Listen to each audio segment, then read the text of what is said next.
Another one. Senseless. What do you think happened here? Looks like someone was bested by their starch nemesis. Looks like this was a linguinier. No. I've seen stiffer stiffs than this stiff.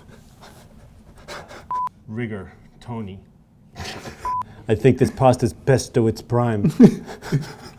I've been living in a pasta-centric world for a long time. I've seen some things, wish I could unsee.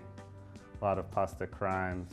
I'm haunted. I've spent many years cooking and eating pasta in restaurants, in Italy, and at home. Olive Garden? I've never been to an Olive Garden. If I find you committing pasta crimes, I will prosecute you to the full extent of the Al Dente Law.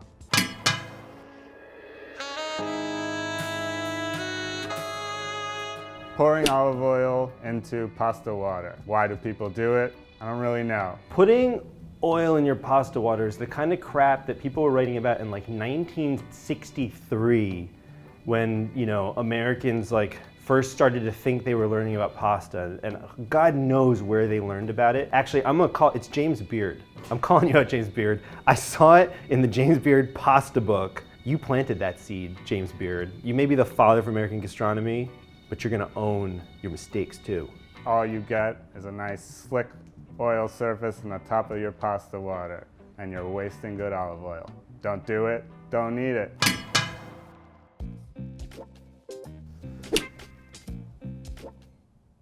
We just need a moment of silence for the broken hearts and the broken pastas. It's not like it's inherently bad to have short pasta, but it's also not the point of something like spaghetti, a long pasta, right? Like the way you spin the pasta on the fork is an entirely different tactile sensation if it's the full-length noodle versus a broken one.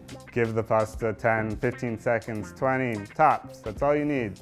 Just let the pasta sit, stir it in as it softens. No more breaking of pasta, no more breaking of my heart. Every time you break a strand of pasta, I will speak slower and slower and slower.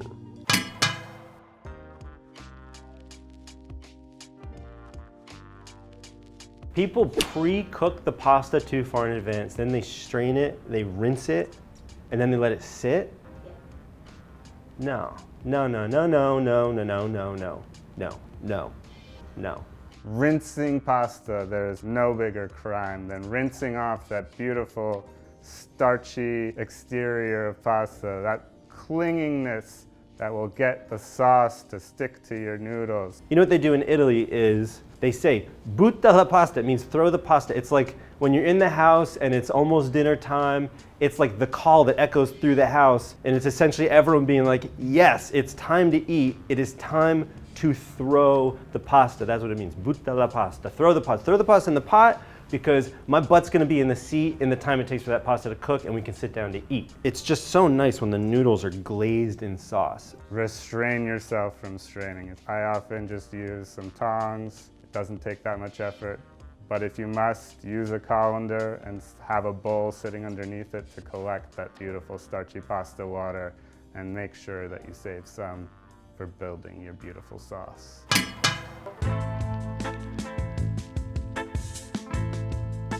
Every time somebody's like, oh, and it was fresh pasta, like that, it means it's inherently better than dry pasta is just the most like misguided. Fresh pasta is not always better than dried. It has its applications and it has sauces that it goes with, and dried pasta is the same way. There are certain sauces that go with dried pasta that don't go with other sauces that you would use fresh pasta for, and that's just the way it is. Generally speaking, you are better off most of the time with a good store-bought dried pasta product than like somebody's pretty crappy homemade pasta attempt.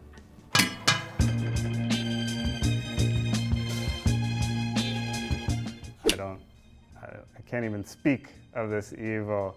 It's so bad. You're not getting a composed pasta dish. You're having to do all the hard work yourself, mixing it together in the bowl, sending sauce flying, noodles flying. And if you just plop your like boiled squiggles of starch on the plate and then you like slap some sauce on top, I don't know, that's just, it's a lot of the love is lost.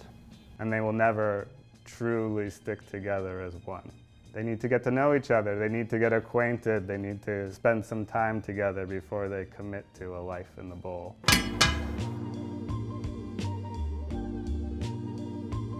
Undercoating pasta. This is something that I never really experienced in the States. In fact, I am often accused by people who are wrong at the office. I think this is where you're going to see Detective Marx and myself diverge slightly. I like to take it right to the edge of having just a little bit of that uncooked pasta at the center and then having a nice chewy al dente exterior. I don't mind a little bit of that uncooked part, but a lot of people freak out and they want it fully cooked through. I like the pasta right at the point when the last trace of undone core is fading, but it still has like distinct body and texture and hasn't become the same texture throughout, if you know what I mean. You still have some sense that you're like the exterior to the interior, that there's a gradient of doneness inside, but I like it where the innermost core is not feeling like it's still dry, hard pasta. If I have to pick the pasta out of my molars because it's that underdone, that's a problem.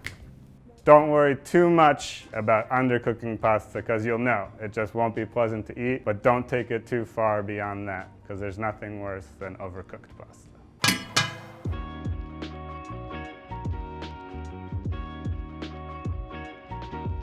Well, yeah, I mean, the overcooking is nasty. Gummy, falls apart in your mouth, there's nothing to chew on, it blends in with the sauce. I call this al dentures pasta. It's the worst. You know what's gross is when you go to a restaurant and they've been cooking pasta over and over all night long and there's like a floater that got like left behind in the pasta basket, because you know they use multiple baskets, they can do lots of pastas at once, and then you get yours, like you get like penne, let's say, but then there's like a little squiggle of like swollen, bloated, been in the river for 3 weeks spaghetti. It's only made of John Doe. Don't listen to a package's instructions, especially on pasta in the States. They somehow think that everyone in America wants overcooked pasta and we need to change that narrative. Cook your pasta at least 3 minutes less, especially if you're finishing it in a sauce.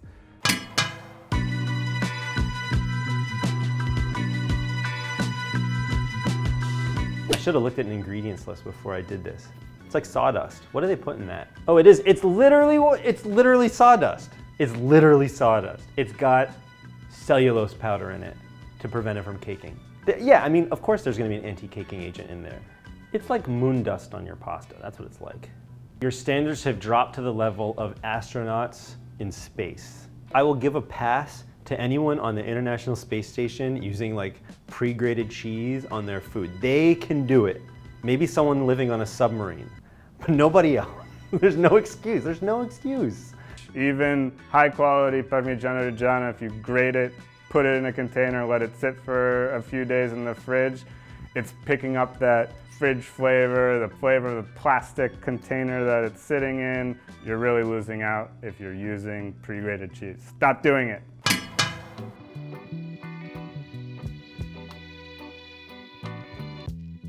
Pasta should never be swimming in sauce. Sauce should be a condiment to the pasta. It should be dressing it. It should not be drowning it. You don't want to drown anything. Drowning anything is a crime. So lay off the sauce.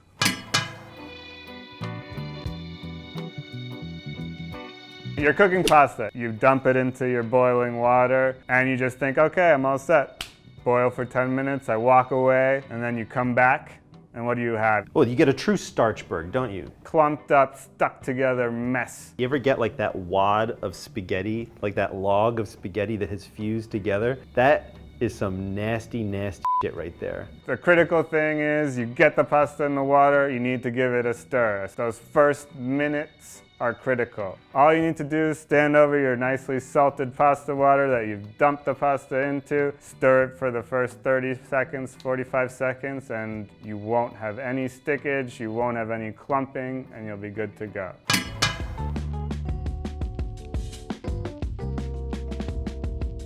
Bonus crime. Oof, not putting enough salt in the pasta water, or putting too much salt in the pasta water. Using cheese when it shouldn't be there.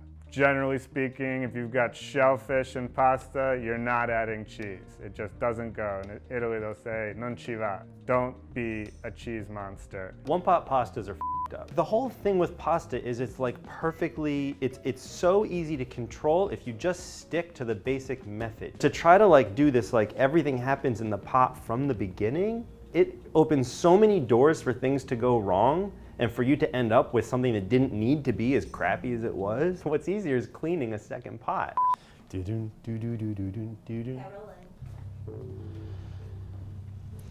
What do we got here? We got a dead one. Let me put on my monocle. How long you think it's been sitting here? I don't know, we're probably gonna have to send it to the coroner. Let's get a sample. Let's bag it. Bag it and tag it. Okay. No turning back now. Evil like this. You just can't make sense out of it these days.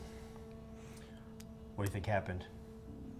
Looks like he was bested by his starch nemesis.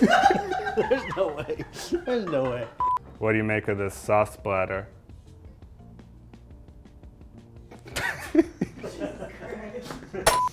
Not another one. Looks like something got rolled. What? Oh man, we got a noodle dead one here.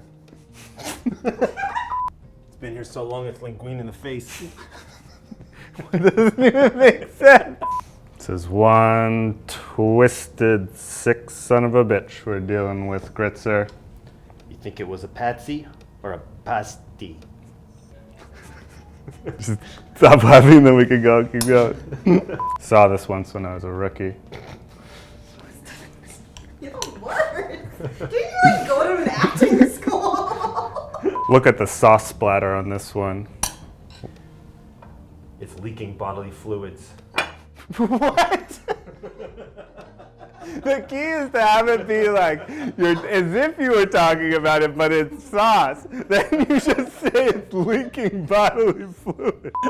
I shot the sheriff, but I didn't shoot the spaghetti deputy. All right, I think we're good.